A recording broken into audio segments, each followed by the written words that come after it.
Waziri wa ulinzi wa Israel Katz amesema mkuu wa usalama wa Irani Larijani ameuawa kwenye mashambulizi ya jeshi la Israel kuamkia siku ya Jumanne. Ripoti zilizochapishwa muda mfupi uliopita na shirika la habari la AP zimesema mkuu wa usalama wa taifa wa Irani Al-Larijani ameuawa. Shirika hilo limemnukuu waziri mkuu wa ulinzi wa Israel Katz. Irani haijathibitisha ripoti hizo. Vyombo vya habari vya Israel awali vimeripoti juu ya kulengwa kwa mkuu huyo wa usalama wa Irani, lakini havikwenda umbali wa kuthibitisha mara moja juu ya kuuawa kwake.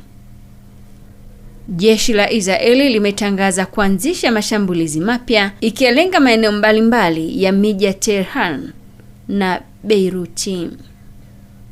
Kwa upande mwingine, mashambulizi ya droni na makombora ya Irani dhidi ya Umoja wa Falme za Kiarabu yamesababisha mlipuko kwenye tenki la mafuta katika eneo la pwani la mashariki mwa nchi hiyo linalopakana na Oman.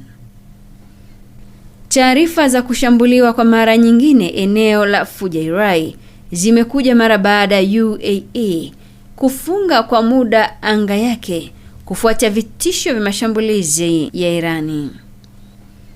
Vita hivyo vya Mashariki ya Kati na Ghuba mpaka hivi sasa vimesababisha mauaji ya watu 1300 nchini Irani, takriban 850 Lebanoni na watu 12 Israel, kwa mujibu wa maafisa wa nchi hizo. Jeshi la Marekani limesema wanajeshi wake 13 wameuawa na wengine kiasi cha 200 wamejeruhiwa.